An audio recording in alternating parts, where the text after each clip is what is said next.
اور بہت عزیز بچوں، جیسے یوسف خٹک صاحب نے کہا کہ عام طور پر ہم سب لوگوں کو اپنی مصروفیات میں سے وقت نکالنے میں کچھ دقت ہوتی ہے، لیکن یہ بچوں کا ادب اور یہ جو ماضی، حال اور مستقبل کا معاملہ ہے، میرے لیے ذاتی طور پر یہ ایک چوائس نہیں بلکہ یہ ایک فرض تھا کہ میں اس میں حاضر ہوں، اس لیے کہ ہم سب دیکھتے ہیں کہ ان 75 برسوں میں بہت سے شعبے جو ہیں ہماری زندگیوں کے، ہماری قومی زندگی کے، ان میں وہ کام اس طرح سے نہیں ہوا جیسے ہونا چاہیے تھا، اور اس ضمن میں بچوں کا ادب جو ہے وہ ایک بہت بڑی گلیئرنگ اس کی مثال ہے۔ ہم یہ جانتے ہیں کہ دنیا میں خواب دیکھنا جو ہے، فینٹیسی جو ہے، اسی سے یہ ساری دنیا آگے بڑھی ہے۔ سائنس بھی فینٹیسی سے آگے بڑھتی ہے، لٹریچر بھی فینٹیسی سے آگے بڑھتا ہے۔ یہ ساری چیزیں جو ہیں،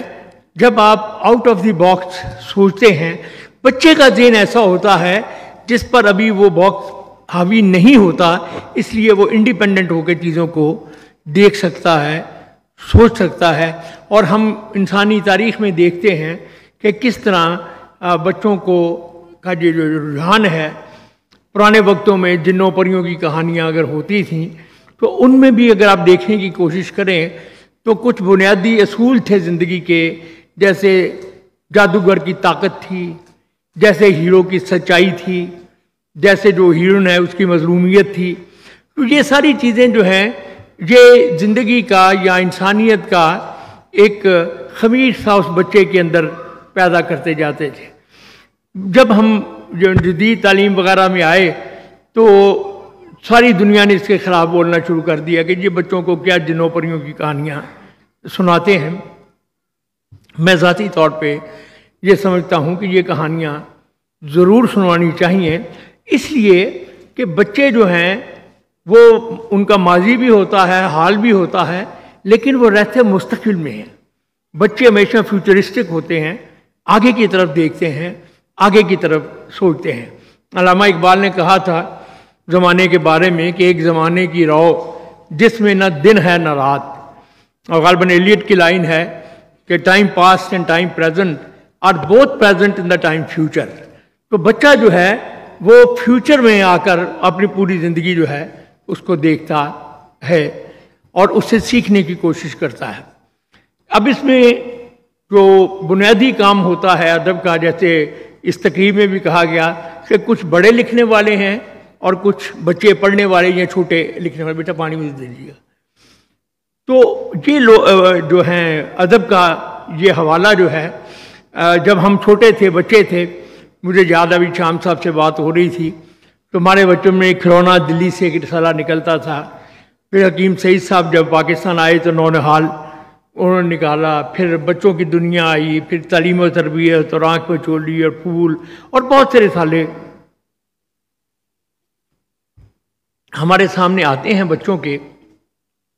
لیکن ہم نے نہ تو بچوں کے ادیبوں کی کوئی پراپر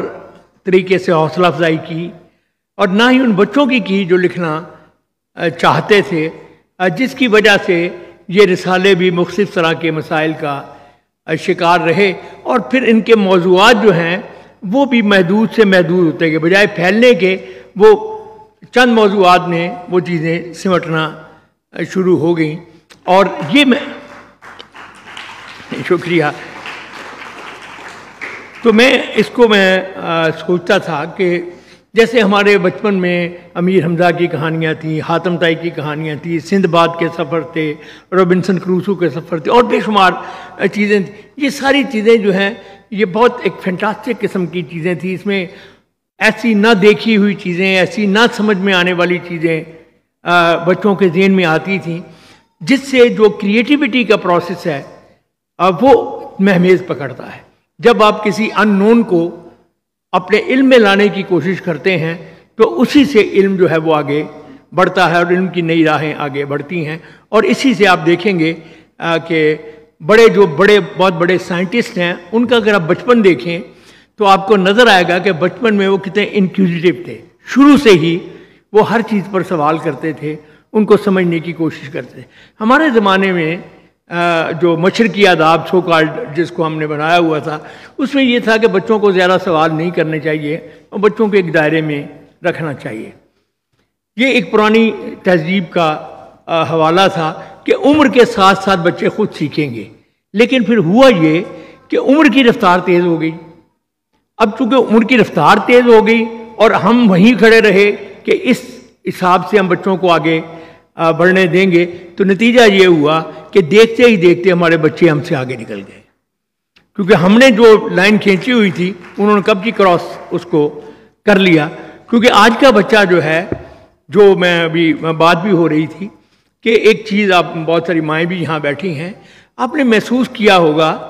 کہ آج سے 25-30 سال کی نسبت آج کا بچہ جو ہے وہ چیزوں کو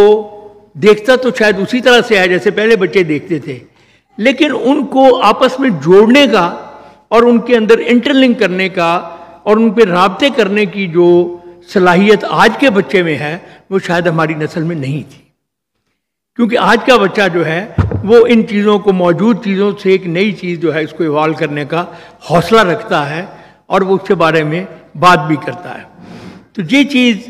بڑی اہم ہے کہ اب جو وقت بدل رہا ہے یا وقت بدل گیا ہے, تو ہم بچوں کے ادب کو اس حوالے سے نہ دیکھیں جیسے شاید 1960 میں دیکھا کرتے تھے یا اس سے کچھ بعد تک. کیونکہ آج کا بچہ جو ہے اس کو وہی مسئلہ درپیش ہے جو ہم بڑوں کو بھی ہے, اور وہ یہ ہے کہ اس پراپر میڈیا اور سوشل میڈیا دونوں ایک طرح سے کرپٹ ہو گئے ہیں, اور دونوں کی وجہ سے اب مثلا بھی بات شام صاحب نے جو کی ٹی وی کے بارے میں, آپ دیکھیے کہ پی ٹی وی میں 10 خرابیاں ہوں گی, لیکن پی ٹی وی واحد چینل تھا جو بچوں کے لیے پروگرام کرتا تھا. اب یہ ہمارے جو یہ پیمرا شیمرا والے لوگ جو ہیں جو بڑے حکم دیتے رہتے ہیں چینلز کو, تو کیوں وہ ان کو پابند نہیں کرتے کہ آپ 24 گھنٹے کی ٹرانسمیشن میں آدھا گھنٹہ بچوں کا کمپلسری پروگرام کیا کریں. اس میں کوئی کسی کا جاتا نہیں. بچے جو ہیں عام طور پر اسکولوں سے شام 3-4 بجے آتے ہیں اور 4 اور 6 کے درمیان کا ٹائم جو ہے وہ ٹی وی کے لیے بھی کوئی اتنا امپورٹنٹ نہیں ہوتا, تو اس میں بچوں کے لیے کرو, بچوں کو کچھ چیزیں جو ہیں وہ سکھائیں. لیکن یہ تب ہے جب ہم بچوں کو وہ اہمیت دیں جو کہ ان کو دینی چاہیے. جہاں تک ان کے ادب کی تاریخ کا سوال ہے, ہم نے یہ دیکھا کہ جیسے علامہ اقبال کا نام لیا گیا کہ انہوں نے بچوں کے لیے لکھا ہے, اسماعیل میرٹھی نے انہوں نے لکھا, لیکن ان کے بعد ایک بڑا نام جو ہے وہ شاید صوفی تبسم صاحب کا ہے. انہوں نے بچوں کے لیے, یعنی انہوں نے ان بچوں کے لیے لکھا جو شاید پوسٹ سیکنڈ ورلڈ وار تھے. اس سے پہلے کے بچے جو تھے وہ ایک یعنی عمومی شکل رکھتے تھے, لیکن صوفی تبسم کے یہاں آپ کو ایسے بچے نظر آئیں گے جو آج کے دور کے بچے ہیں, جن کے مسائل ہم سے قریب تر ہیں. اسی طرح عزیز اصری صاحب کے مجھے یاد ہے ان کے بچوں کے ناول ہوا کرتے تھے, وہ بچے بہت شوق سے پڑھتے تھے. لیکن ایک بات جس کی طرف میں آپ سب کی توجہ, ہمارے عرفان صاحب بیٹھے ہیں, امین مقام صاحب, ان کی خاص طور پر, کہ ہمیں یہ سوچنا چاہیے کہ یہ جو ہم کریکلم بنا رہے ہیں اس میں پرائمری سے مڈل تک, اب اگر مڈل نہیں بھی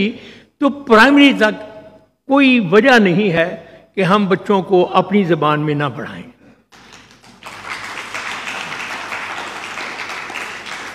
عام طور پر کہا تو جاتا ہے کہ دنیا میں کسی قوم نے کسی غیر زبان میں ترقی نہیں کی, لیکن 1 منٹ کے لیے ہم مان لیتے ہیں کہ ہم تھرڈ ورلڈ کے کنٹریز پیچھے رہ گئے ہیں اور اب ہمیں تھوڑا سا کمپرومائز کرنا پڑے گا. لیکن یہ کمپرومائز 8ویں جماعت کے بعد بھی ہو سکتا ہے.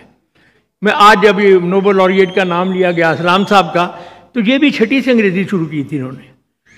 ڈاکٹر قدیر خان نے بھی 6ٹھی سے انگریزی پڑھنا شروع کی تھی. تو انگریزی ایک زبان کے طور پر اپنے بچوں کو ضرور سکھائیں, اس لیے کہ اس کے بغیر ان کا گزارا نہیں. مگر اس کو میڈیم انسٹرکشن بنانا یہ میں سمجھتا ہوں بڑی غلط بات ہے, بالخصوص چھوٹی جماعتوں میں.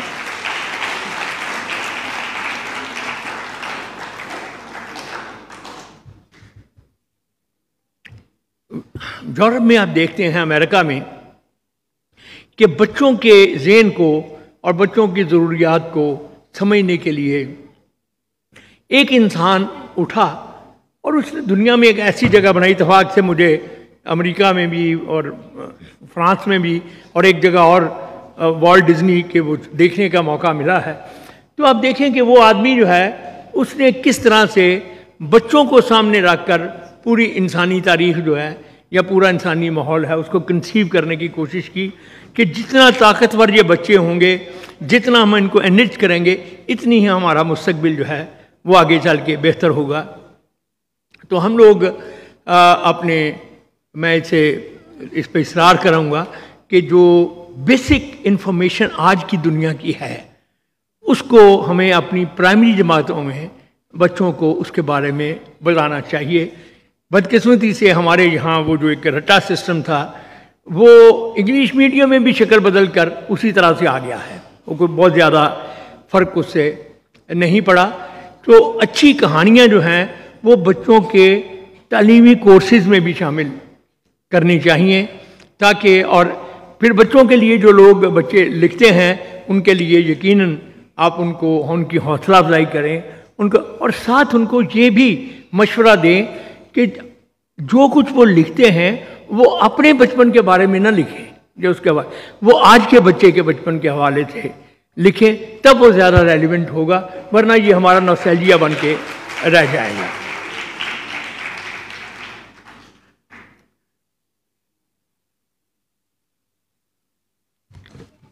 تو یہ جو بچوں کے ادب کا یہ جو آج ہم نے یہ ایک سیمینار جو ہے یہ 3 روزہ کیا ہے، اس سیمینار کو ایک تو اس میں ایک تسلسل جو ہے میں سمجھتا ہوں کہ وہ ہر سطح پر آنا چاہیے. ماشاءاللہ ہمارے سارے صوبوں کے لوگ جو ہیں لکھنے والے بھی یہاں موجود ہیں، تو یہ بہت ہی اچھا ہو کہ ہم ایسی چھوٹی چھوٹی کمیٹیاں سارے صوبوں میں بنا دیں جو بچوں کے ادب کے حوالے سے بالخصوص وہ کام کریں، اور پھر اس کام کو قومی سطح پر لا کر ایک جگہ جمع کیا جائے. اور اس کے ساتھ ساتھ ہم اپنے بچوں کو جس طرح کا انسان بنانا چاہتے ہیں، ایک سچا انسان، ایک بہادر انسان، ایک فیصلہ کرنے والا انسان، اور ایک جھوٹ کے آگے بولنے والا انسان، ظلم کے آگے کھڑا ہونے والا انسان جو ہے، اگر ہم وہ بنانا چاہتے ہیں تو اس کے لیے ہمیں بچوں کو وہ اخلاقی اصول نہ صرف سمجھانے ہوں گے بلکہ ان کی اہمیت جو ہے، ان کی ضرورت جو ہے وہ ان کی گٹی میں ڈالنا ہوگی. اور جب یہ نسلیں، میں بہت آپٹیمسٹ آدمی ہوں، میں یہ امید کرتا ہوں کہ آئندہ 10 سال کے بعد ہم پتہ نہیں ہوں گے کہ نہیں ہوں گے، لیکن ہماری جو نئی نسلیں آگے آئیں گی وہ یقیناً باقی دنیا کے جو بچے جو ترقی کر رہے ہیں، آگے بڑھ رہے ہیں، انشاءاللہ یہ ان کے ساتھ ساتھ ہمیں چلتے نظر آئیں گے، اور پھر ہم بڑے خوشی سے، بڑے فخر سے کہہ سکیں گے کہ ہم بھی اس دنیا میں اپنا حصہ، اپنا برابر کا حصہ، اپنا پورا حصہ ڈال رہے ہیں. بہت